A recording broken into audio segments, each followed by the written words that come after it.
अगर वो कह रहे हैं कि खरीद फरोख्त हो रही है तो बिकने को तैयार है तब न खरीदा जा रहा है। मार्केट में माल बिकेगा तभी लोग खरीदेंगे। टिकाऊ नेता पैदा करो, जो बिकने वाला पैदा करोगे तो बिकेगा, ना बिकने वाला समाज तैयार करो। अभी उधर भाई महाराष्ट्र की तरफ मत ध्यान रखिए, अब यूपी का नंबर है भैया मेरे। आपने नहीं देखा राम गोपाल जी एक बढ़िया चिट्ठी माननीय अमित शाह जी को थमा दिए हैं और कह दिए हैं उनसे धीरे से कि इतना लोगों का नाम है, ये लोग के बुला के अपने पास ले लीजिए, हम लोगों का जान बचाए रखिए। और नहीं तो हम तो कह रहे हैं कि राम गोपाल जी इसका खुलासा करें, उस चिट्ठी में क्या लिखे हैं। ये घटना क्या उस ट्वीट में कहा गया? अखिलेश यादव जी के उस घटना पर एक शब्द निकला, कभी बोले उस घटना पर? उनकी बिरादरी के लोगों ने 3 लोगों की हत्या कर दिया, किसी गरीब को रहने नहीं देंगे।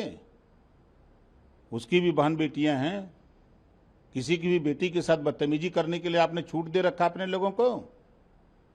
बोलिए इस पे क्या कहना चाहते हैं अखिलेश जी, हम आपसे पूछना चाहते हैं, बताओ। पोस्टर लगाने में बहुत आनंद आ रहा था, हैं? पोस्टर लगवा रहे थे कि इतने राजभर की हत्या कौन किया, कर रहा है हत्या, देखो समझ में आ जाएगा इस बार। लेकिन आप तो बिरादरी की बात कह रहे हैं, लेकिन जब कोई इस तरह की बात होती तो कहा जाता अपराधी का कोई धर्म कोई जाति नहीं। कौन कहता है? इस देश में जाति है कि जाति जाति नहीं है, जाति बिना किसी का काम बनता नहीं है। जाति का आपने नाम लिया, आज ब्राह्मण समाज की बड़ी बैठक समाजवादी पार्टी में बुलाई गई है। 5 अगस्त को कार्यक्रम है, उससे पहले ही आज ये एकजुट करने के लिए 2021 में भी देखा गया था 22 के चुनाव में से पहले कि यहाँ पे सरोजनी नगर में फरसा लगाया गया और उसके बाद सारे कार्यक्रम हुए थे। इटावा का घटना भुला गई ना कहा। इटावा में यादव जी ने, अखिलेश यादव जी ने कहा कि यादव भी कथावाचक हो सकता है, कथा कह सकता है, विद्वान है, लेकिन यादव की विद्वत्ता आजमगढ़ जाते जाते खत्म हो गई। आजमगढ़ के गृह प्रवेश में 6 गो पंडित जी के ले जाकर गृह प्रवेश करा लिए और यादव से कह के यादव समाज के लोगों तुम्हारे पास ज्ञान नहीं है, तुम्हारे पास विद्वत्ता नहीं है। अब बतावा, अब ब्राह्मण के समझाओ या तुम जे कितना बुद्धि हो यादव के, है ब्राह्मण से ज्यादा बुद्धि हो। ये देश में सबसे ज्यादा जाति व्यवस्था में सबसे ज्यादा विद्वान अगर कोई हो तो ब्राह्मण हो। अब ब्राह्मण के यही समझाई मतलब ऐसा काम करो तुम कि विनाशकाली विपरीत बुद्धि।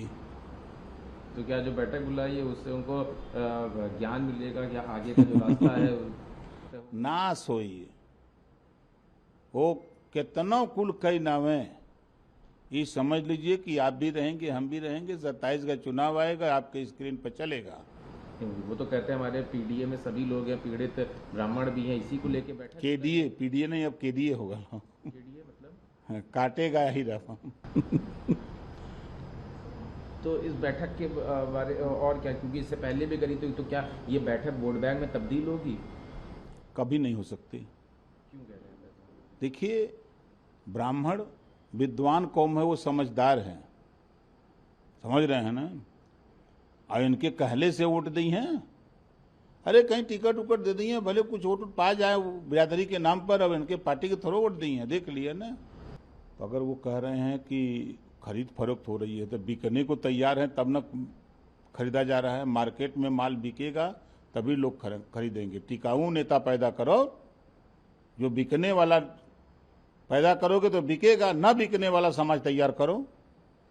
अभी उधर भाई महाराष्ट्र की तरफ मत ध्यान रखिए, अब यूपी का नंबर है। यूपी में क्या होगा, यहाँ भी जाएंगे भैया मेरे। आपने नहीं देखा राम गोपाल जी एक बढ़िया चिट्ठी माननीय अमित शाह जी को थमा दिए हैं और कह दिए हैं उनसे धीरे से कि इतना लोगों का नाम है, ये लोग के बुला के अपने पास ले लीजिए, हम लोगों का जान बचाए रखिए। और नहीं तो हम तो कह रहे हैं कि राम गोपाल जी इसका खुलासा करें, उस चिट्ठी में क्या लिखे हैं। तो चिट्ठी जानने के लिए आप कह रहे हैं इस तरह के बयान, इसमें तो कोई कुछ भी कह सकता है। क्या कह सकता है वो बताओ। मैं राम गोपाल जी काहे चिट्ठी दे लो, कतुआ कहो, कौन तकलीफ न हो सकता है? पार्टी का काम हो सकता है, कौन पार्टी आटी नहीं, वो बात नहीं है। खनन प्रकरण में सीबीआई ने अखिलेश जी का भी नाम उसमें रखा है, बाहरी घूमत हुआ, गायत्री प्रजापति जेल में हैं वही मामले में, और गोमती रिवर फ्रंट में कोई गैर जेल में? बताओ। ये जब समय समय पर चिट्ठी देके याद कराते हैं कि आपको जरूरत है, अखिलेश जी, प्रधानमंत्री जी का कल सदन में कि कभी कभी अखिलेश जी भी मदद कर देते हैं, तो अखिलेश जी मदद रामगोपाल से कराते हैं। वो चिट्ठी दिए हैं कि इतने सांसदों को आप अपने पास बुला लीजिए, ये सब आपके साथ चले जाएंगे। अगर प्रियंका चतुर्वेदी जो शिवसेना की भाजपा इस भ्रम में ना रहे कि सपोलों की टोली जमा करके सांपों को दूध पिलाएंगे और सिर्फ विपक्ष को डसेंगे। आपका समय भी आएगा, क्योंकि सांप की फितरत में डसना है। और वो अपन पहले देखा बचा लें अपन पार्टी, तो करे बात तो फिर बात करें। आपके मोबाइल पर तुरंत आएगी ब्रेकिंग न्यूज, स्क्रीन पर सबसे पहले दिखेगी बड़ी खबर, देश दुनिया की हर खबर एक जगह। अब आपके मोबाइल पर तुरंत फटाफट इंस्टॉल कीजिए न्यूज नेशन ऐप और रखिए खुद को अपडेट।